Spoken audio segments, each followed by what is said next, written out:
Arisu is a rich but depressed loner whose only source of comfort was a radio show by a girl named Apollo. However, when she suddenly vanishes, he tries to find her by sauce testing all the baddies in the school. It all begins at the Furin school, which has suddenly turned into coeducation. The homeroom teacher tries to impress all the fresh baddies by advising the boys to be nice to the girls. Scoffing at the speech, Arisu stands up from his seat and tells his teacher that he sounded like a total simp and should redo his speech. Confused by his audacity, the teacher asks him to at least introduce himself. Seizing this opportunity, Arisu tells his new classmates that he is the heir to the Yamabuki group, so he is basically their Elon Musk who will take Japan to Mars. With that, he humbly adds that he is 99% perfect, so for him to be 100% perfect, he needs all the girls to say I love you to him. Oh my god, bro. Oh, hell no, man. What the? After his wild introduction, all the boys gang up on Arisu and tell him that his clownery has scared away all the hoes. However, Arisu calmly tells them that being extra is what attracts all the girls.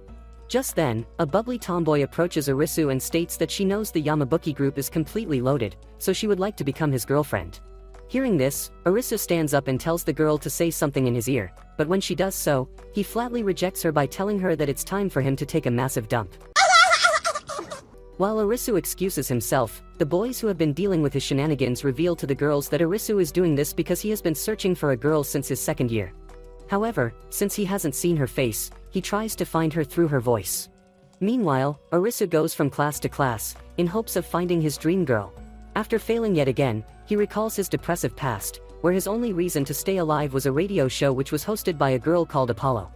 Every night, he would hear Apollo's voice and start picturing a love story more perfect than Naruto and Sasuke's.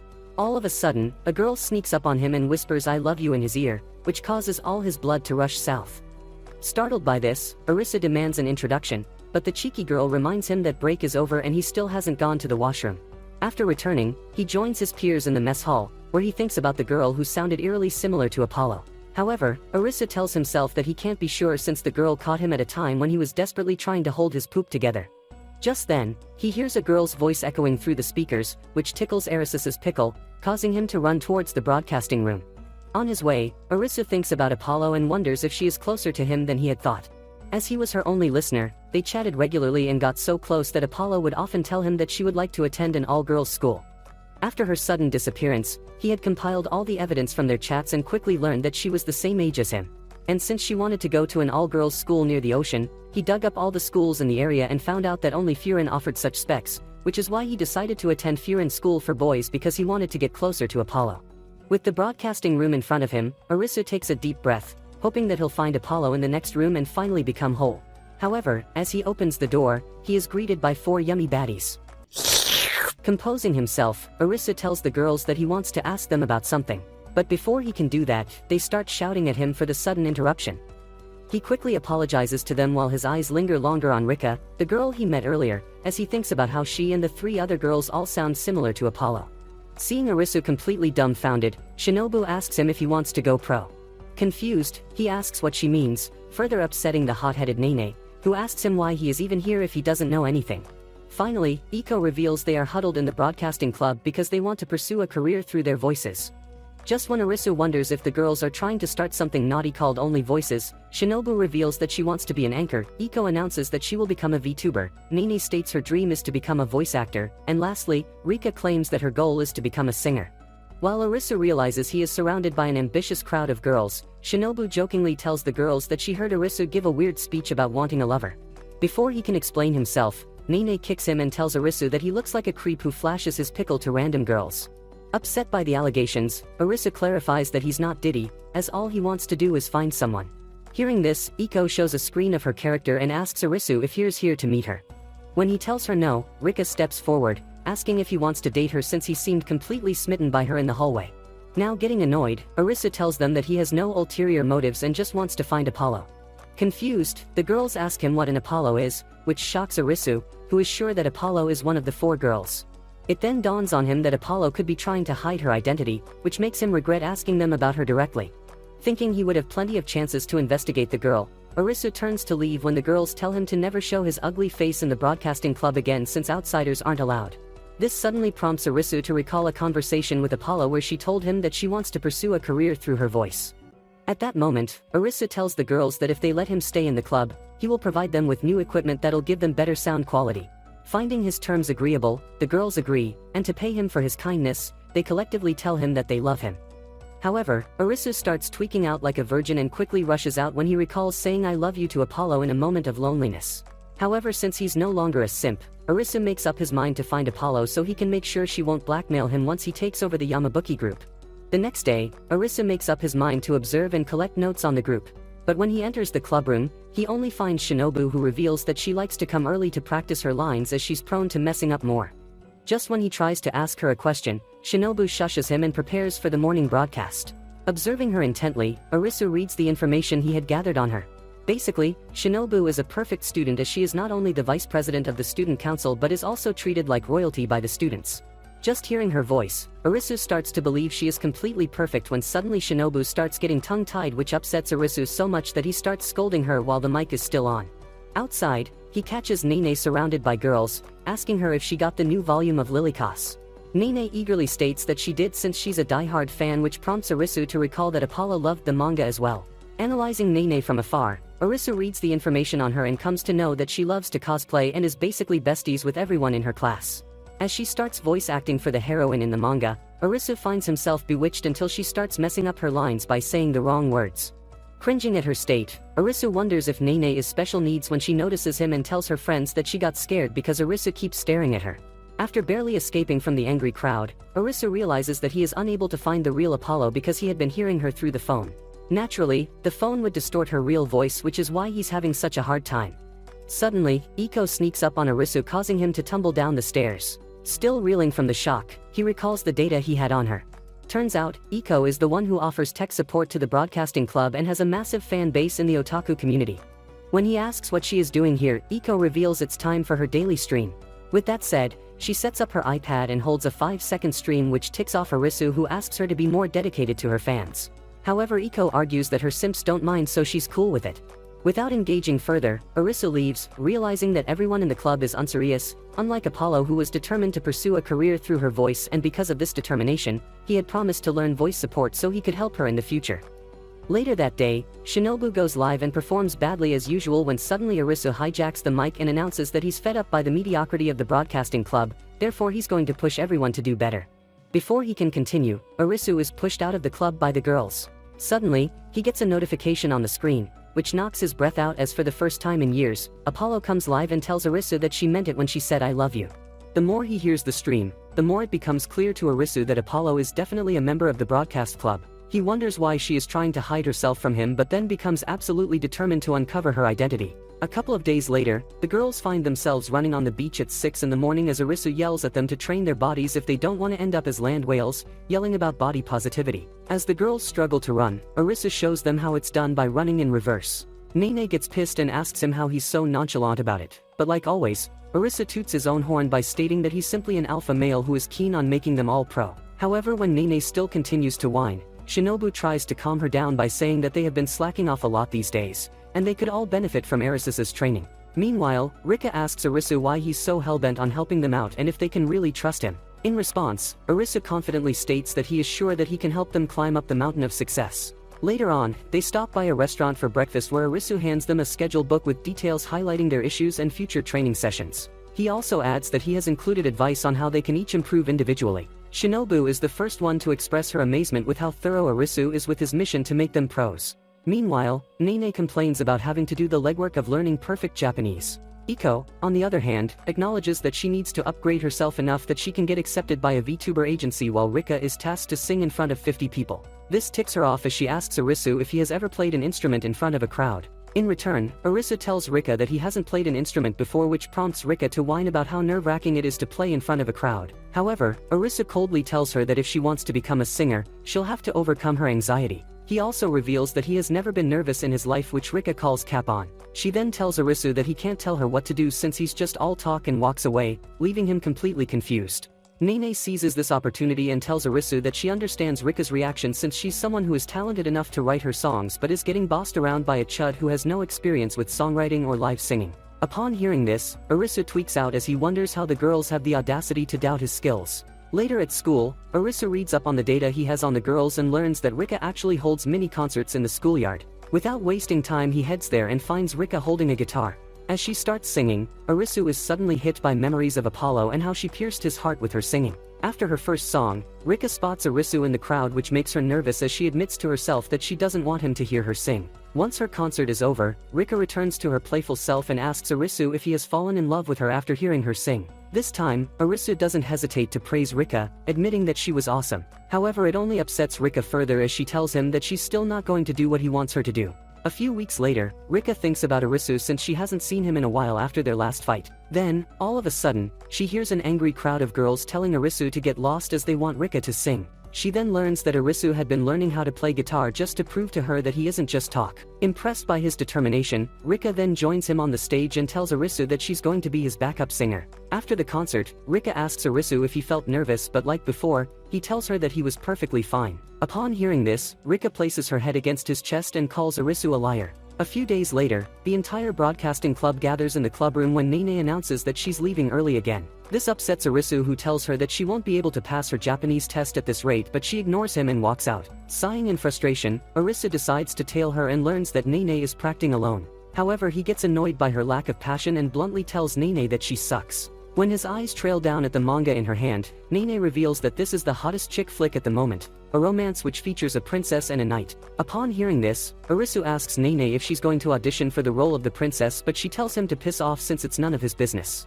At that moment, Arisu realizes that Nene is embarrassed, so he confesses to her how he still wets his bed, which shocks her. He then tells her that he doesn't mind embarrassing himself and it'll help her open up to him. Luckily, his tactics work as Nene admits that she wants to audition for the role but can't because she has no experience in romance. In response, he bends down and tells her that from now on they're lovers, she is the princess and he's the knight. Of course, Nene turns him down, stating that she'd rather eat pineapple pizza than date him. Arisu decides to become the bigger person and asks Nene about her audition date. When she reveals that it's in 3 weeks, Arisu gaslights her by asking if she can't put up with their fake relationship for a few weeks to achieve success. In the end, Nene caves, and the next day they make their romance known to the whole school, which shocks everyone. The broadcasting club is also shocked but ignore their failed display of affection, since they look like a couple from a horror movie. On day 20 of their fake relationship, Nene becomes nervous as she knows they must practice the kissing scene between the knight and the princess. For a second, she wonders if Arisu did all this to get a kiss, but when she sees him all focused, she admits that Arisu had no ulterior motives and just wanted to help her. So she puts on a lip gloss and waits for Arisu to ask her for the kiss, but he plainly tells her that they just need to rest until the audition. While Nene throws a fit at his lack of enthusiasm for the kissing scene, Arisu tells her that she should save her first kiss for someone she truly loves. Upon hearing this, she admits that she had fun with him and leaves. The next day, Nene bluntly tells Arisu that she got rejected since the author of the manga picked her favorite voice actor. This bums out Arisu, who throws the manga on his face. Seeing him in this state, Nene recalls how the princess kissed the knight's helmet, so she decides to do the same by kissing him through the manga. As she turns to leave, Arisu grabs her hand and tells Nene that he could tell she just kissed him. He further pushes her by asking if she's in love with him, which earns him a good beating. With that, Nene yells at Arisu that she hates him and turns to leave. Seeing her leave, the girls enter the room and console Arisu by saying that Nene was lying when she said she hates him, as her ears always turn red when she's lying.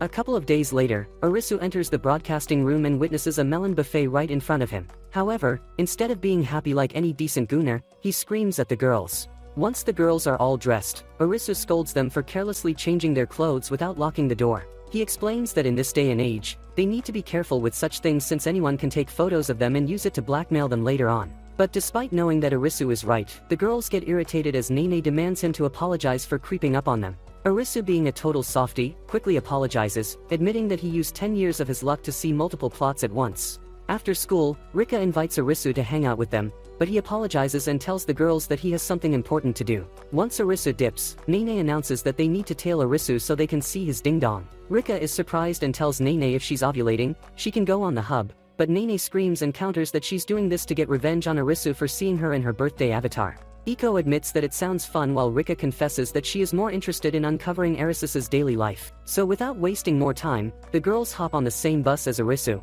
and Nene quickly gets to work by trying to catch a photo of Arisu reading a Playboy in public. However, when she zooms the camera, she realizes that he is reading a book called Learn Japanese for Dummies. Rika giggles at this, since everyone knows Arisu is reading that book for Nene. A few minutes later, the bus stops and Arisu heads inside a cafe. The girls follow behind and are shocked to see him working in the cafe. Before Arisu can catch them, they quickly take cover and discuss why a rich brat like him is working in the cafe. Just when they think Arisu is a scammer, his boss comes and apologizes for making him take on more shifts. However, Arisu assures him it's cool, revealing that he needs extra cash anyway. His boss, who is also aware he's a Nepo baby, asks him why he needs to work when he's loaded. Arisu then states that his father is rich while he's an ordinary student who tries to earn his own money. He also adds that he needs to make 1 million yen, which makes his boss curious, who then asks what he's gonna do with that amount. Meanwhile, the girls recall Arisu telling them how he has made 1 million in the stock market and wonder if he was just capping to make it inside the baddie club. However, Arisu tells his boss that the money is for his club as he wants to fund 4 talented girls who are desperately trying to change their sloppy habits to achieve their dreams.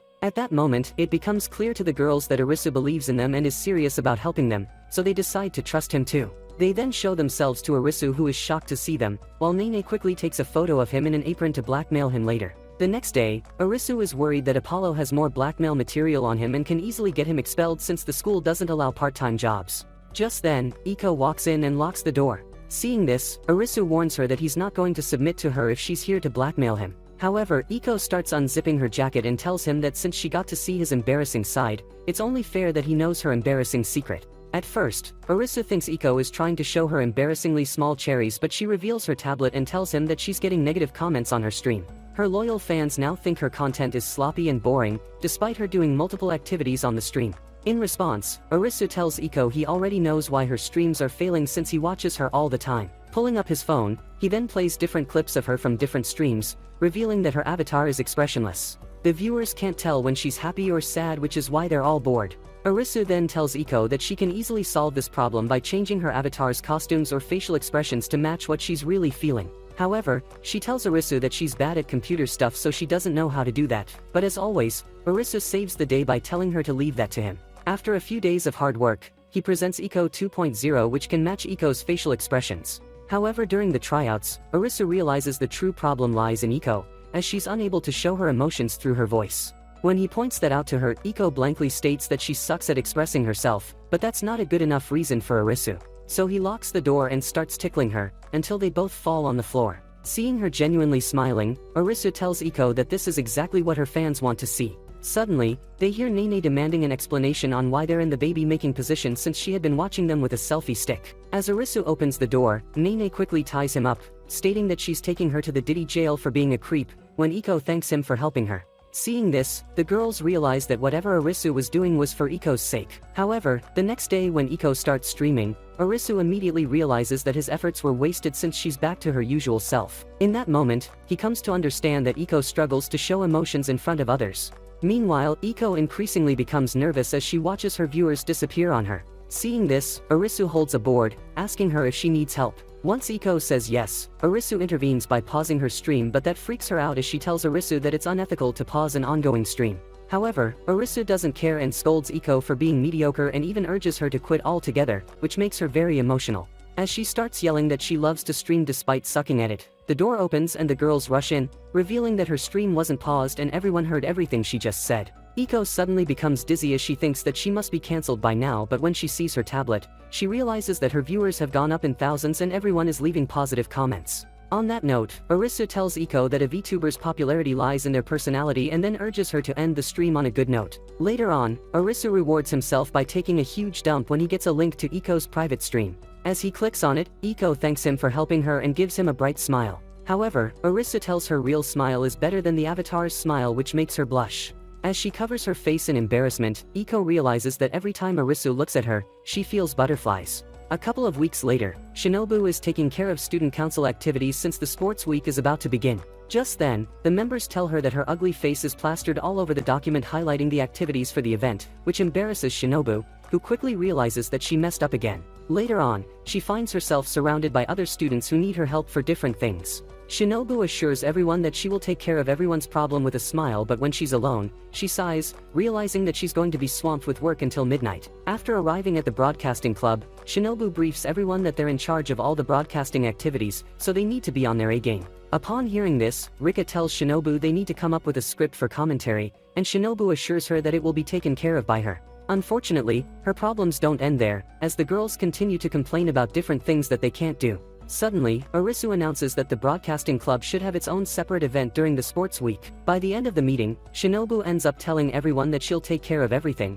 including the personal activities the broadcasting club should do during the sports week. Feeling relieved, the other girls then suggest going to karaoke, but Shinobu excuses herself, saying that she has a lot of work to do. While the rest of them leave, Arisu stays behind and notices Shinobu's exhausted face. He quickly tells her to follow him and then locks her against the wall, asking her if she'll keep this a secret from the others. Shinobu's heart starts to race as she thinks Arisu is about to give her that fire PP to relieve her tension, but then he hands her a candy. Noticing her surprise, Arisu reveals that she doesn't sound like her usual self, so the candy will soothe her throat. Touched by Arisu's care, Shinobu thanks him when he tells her that he picks up on little things since he's always watching her. The moment Shinobu hears this, her water sprinkler goes off as she tells Arisu that she's going to put more effort into how she looks since he's always looking at her. However, since Arisu is on the spectrum, he doesn't pick up on the hint and just tells Shinobu that she appears overwhelmed. In response, she admits that she wants to shoulder everyone's burden so she can be seen as someone credible. Understanding Shinobu, Arisu tells her that while it's good to work on her public image, she should learn to rely on others and have fun once in a while. With that said, Arisu turns to leave when Shinobu grabs his hand and asks him to have fun with her. A few seconds later, they arrive in an empty library where Shinobu tells Arisu to close his eyes and open his mouth. At first, he agrees, but when the smell of tuna starts hitting his nose, he thinks Shinobu is about to do something funny with him and opens his eyes. To Arisu's shock, he sees Shinobu holding a chocolate as she reveals that she likes to relieve her stress by eating chocolates. Arisu then notices the pile of sweets and tells Shinobu that she'll look like Avatar, the last chair-bender, if she doesn't stop consuming so many calories. On that note, he asks Shinobu why she doesn't let the girls from the club help her out. That's when Shinobu confesses that she wants to help her girls as much as possible because she's going to leave the broadcasting club soon. Arisu chokes on air as he hears that and asks Shinobu if she's dying of cancer, but she assures him that she's fine, and just wants to focus on studies since all the big announcers come from good universities. However, Arisu refuses to accept this and yells at Shinobu, causing her to fall in shock. He then goes on a rant about how she sounds like a coward who can't enjoy her life and then tells her that he's going to help her achieve all her goals, so she doesn't need to quit the club. As Arisu helps Shinobu get up, she thanks him and reveals that his words gave her the courage that she needed to trust herself. The next day, Shinobu nervously tells the girls that she has everything planned for the sports week, but she needs their help in bringing everything together. To her surprise, the girls quickly tell her that they're on board. So, on the day of the sports week, all the students are amazed by how organized the event looks. A few hours later, Arisu takes over the commentary duties since Rika and Iko are participating in the partner marathon. However, when the girls hear his ugly voice blasting through the speakers, they force him to run with them instead. And Arisu, being the competitive Chad that he is, grabs Rika and Iko in his arms so they can win the race. But to his dismay, he comes second. Later during the cavalry race, Arisu carries Shinobu on his shoulders since her teammates end up bailing on the last minute. As they face Nene's team, Shinobu feels shy about placing her giant on his shoulders while Arisu assures her that he's exactly where he wants to be. The race begins and ends quickly as Shinobu lets Nene's team get her headband way too easily. As Arisu cries over his defeat, Shinobu consoles him while Nene looks at them from afar and feels a little jealous of their closeness. Later that day, the broadcasting club assembles together to carry out their own event where they'll let students make anonymous public confessions through their broadcasting tools. As Shinobu presents the flyers for their event, everyone praises her for coming up with such a unique idea. Upon hearing the compliments, she admits that she has always wanted to plan and run her own event, and thanks to them, she is able to do that. Then out of nowhere, their club advisor and teacher, Lemon-chan, comes and tells them that they can't have such zesty events in Furin. Upon hearing this, the girls start to complain, begging Lemon-chan to reconsider her decision, but she firmly tells them that having relationships is against school's policy. That's when Arisu decides to step in, and introduces himself as the manager of the club. However, the moment he speaks, Lemon-chan tells him that he is fired from his position, claiming that she never wanted male members in the first place. While Arisu quietly takes his seat, Shinobu tells her that thanks to Arisu, the broadcasting club has gotten popular, and if she agrees to let them host this event, then their club will grow even more popular. When Lemon-chan asks what's in it for her, Shinobu tells her that she just might get that promotion, as everyone will think the broadcasting club became popular because of her, since she is the official advisor. After giving it a second thought, Lemon-chan agrees and asks them how they're going to launch the event. When they tell her about the flyers, she tells them to look outside. There in the courtyard, the strict gym teacher tells the girls and boys to sit separately so they don't get naughty with each other. As the girls wonder how they'll get past him, Lemon-chan reveals that she is going to use her juicy lemons to distract the gym teacher, so they can distribute the flyers. Once everyone is on board, Lemon walks up to the gym teacher and convinces him to take a break by using her fat jugs and mommy voice. With the gym teacher out of the way, the girls try their best to distribute the flyers without getting the teachers to notice them. Yet soon they realize being discreet isn't helping, so Nene comes up with a plan to catch everyone's attention without alerting the teachers. When she shares the plan, Rika tells her that she can't do something so embarrassing, but Nene refuses to take no for an answer and tells her to do this for Shinobu. A few moments later, they come out wearing maid outfits, which causes the whole school to flock around them, allowing them to share the news about the event. All of a sudden, Lemon-chan screams that she can't flirt with the ugly gym teacher anymore and tells them to wrap up the secret operation. By the time the musclehead notices the commotion, the girls successfully manage to escape. After catching their breath, Shinobu goes over the plan once more, explaining that the confessor will enter the dark classroom next door and use the cup telephone to deliver his confession, which she will then broadcast to the whole school. With everything settled, the girls leave to organize the participants, while Shinobu waits by the broadcasting microphone. Just then, she gets her first confession where someone tells her not to mess up her lines. When she rushes out to find the confessor, she finds her friends laughing and wishing her well for the event. Around lunchtime, Shinobu announces that the broadcasting club is ready for their confessions. The gym teacher hears this and is about to take action when Lemon-chan comes and uses her weapons of mass distraction on him. Shortly after, Shinobu broadcasts the first romantic confession of the day, which catches the attention of the teachers. However, they end up thinking it's cute, and hope Shinobu's event will save Japanese people from going extinct. In the meantime, Nene informs her friends that they've a lot of confessors already, which means Shinobu's event is a hit. Just then, Iko asks Rika and Nene if they also feel like confessing. Nene admits that she wants to apologize to someone but can't do it directly since she is too much of a chicken. Rika follows up, explaining that she was cold to someone for no reason and would like them to know that she's sorry. After hearing the two, Iko reveals that she wants to thank someone who helped her out a lot. Just as the event was starting to take off, a loud buzzing sound cuts through the speakers. Back in the broadcasting room, Shinobu starts panicking as the microphone dies on her. Recalling her mother's sharp taunts, Shinobu cries when the door opens and her friends enter. Iko tries to get the equipment working but is unable to understand the mechanics. While the girls urge Shinobu to pause the event, she tells them that they only have until lunchtime. In the end, Shinobu tells everyone that she's going to use her own voice to convey the confessions. Her friends warn her not to, as she'll end up damaging her vocal cords. Then out of nowhere, Arisu appears with a megaphone, stating that their Superman is here to save the day. Without thinking, Shinobu gives him a hug, saying that he always shows up at the perfect time. While Nene gets jealous, Arisu whispers in Shinobu's ear that they are partners in crime for life. Then using the megaphone, Shinobu starts relaying the confessions. In the meantime, Arisu gets ready to go home while Shinobu thanks everyone for participating in her event, and reveals that she will be wrapping up with one final confession.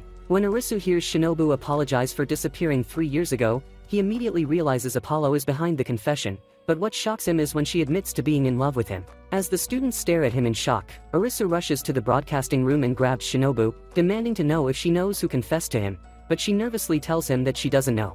Arisu soon realizes that Shinobu is shaking a leaf, so he apologizes and says that he doesn't care about the confession. He then tells her he's proud of her, which makes Shinobu cry as she suddenly hugs him and thanks him for being her partner in crime. Later on, Arisu receives a text from Apollo telling him to come to the broadcasting room. When he rushes there, he finds the cup telephone and places it against his ear as Apollo tells him she's done hiding and ready to show him her face. After the successful event, Lemon-chan holds a celebration at her place. As president, Rika gives a toast, and especially praises Shinobu for her marvelous idea. After this, the girls force Lemon-chan to pay for their meal as punishment for slacking on advisor work. Lemon-chan quickly gets back at them, by pointing out how they are dressed like OnlyFans models, because they want to cuff up Arisu. Naturally, the girls try to deny it, but Lemon-chan clocks their tea, and says they must have panicked when someone made that confession to Arisu. While they all struggle to lie, Rika admits that she wanted to dress to impress Arisu, but when they turn to look at him, they see him snoring louder than your dad. Lemon-chan then announces that they should have an all-girls party, now that Arisu is out cold. The girls agree, and leave with Lemon-chan to buy dinner. After a while, Iko returns to the apartment, and lies down beside Arisu, asking him why Shinobu hugged him earlier. While she asks the sleeping boy if he's dating Shinobu, Nene returns and sees them together in bed. Before she can kiss Arisu, Nene makes her presence known, causing Iko to quickly back off. As Nene takes a seat next to her, Iko asks if she saw something sushi. Nene lies and says she just got here, but internally wonders if she is purposely trying to block Iko from getting closer to Arisu. Just then, Iko asks her if she has kissed someone, and Nene starts recalling the kiss she had with Arisu. Despite being shy, she tells Iko she has, only for her to call her a hoe. Hearing this, Nene confronts her, asking if she likes Arisu, shocking Iko, who asks her why she asked. Nene then comes clean and admits that she saw her trying to diddle Arisu earlier. After getting caught, Iko has a valid crash out. Once she is done, she confesses she feels something for Arisu, but doesn't know what it is exactly. Hearing this, Nene also reveals that she has always hated men, but being with Arisu makes her feel good. Just then, they hear Shinobu's voice and in panic mode, they end up hiding underneath the bed. In the meantime, Shinobu enters the apartment and finds Arisu fast asleep. She then sits next to him, and says she wants to apologize to him for two things. As she apologizes for the sudden hug, and is about to apologize for the second thing, when she hears Rika's voice and in panic, she runs to hide under the bed, only to find Nene and Iko. A look of understanding passes among them, while Rika takes her place next to Arisu. Just when she is about to confess something, Iko lets out a sneeze, and they all end up getting caught. A few minutes later, Arisu wakes up from his nap and finds the girls sitting like ghosts. Startled by this, he asks if they are fighting. The girls then reveal that their plan was to individually get something to eat, but they all ended up buying cakes. Flabbergasted by 4 huge cakes, Arisu asks what was their thought process, and they all reveal they wanted to get something sweet for him, since he had been working tirelessly for them. After hearing this, Arisu quietly starts eating the cake, revealing he suddenly has a craving for sugar. As he gets down to eating cake, the girls look at him with concern. Just then, Lemon-chan walks in, revealing she brought cake for them. Arisu looks at her with horror, and after eating 4 cakes, the girls look at him in amazement. Nene is quick to tell him that he looks like Nikocado Avocado, but Lemon-chan is so turned on by this, that she tells Arisu to eat her cake next. Arisu quickly taps out, and instead tells the party crowd they should play some games now. Once everyone agrees to the plan, Lemon-chan brings out Jenga, and states the loser will have to eat her cake. While she oversees the game, Arisu and the girls start playing the game. Nene has the most problem, since all her brain cells went to her juicy jugs. When it's Arisu's turn, he increases the difficulty by removing 2 blocks, and while the girls are struggling to make their move, he observes them all, knowing one of them is Apollo. Turns out, when Apollo offered to reveal herself, Arisu turned her down, stating that he wants to uncover her identity on his own now. He further reveals that he wants to make all 4 of them pros now, which startles Apollo, who quickly tells Arisu his dream is far-fetched. However, Arisu isn't the one to quit, so he tells Apollo he will surely fulfill his promise. When Apollo asks him what his end goal is, Arisu admits that he wants to become a producer who releases songs, animes, broadcasting programs, which is why he's helping the girls, who will later help him. Somehow, Apollo is pleased by his response, and tells him to close his eyes. When Arisu does as told, she walks out from the door. By the time Arisu opens his eyes, he is shocked by how daring Apollo has gotten. While he's thinking about all this, Nene tells him to focus on the game. Arisu then diverts his focus on the blocks, and is shocked to see the complex structure. The girls start laughing at his shocked face, revealing that they teamed up to defeat him.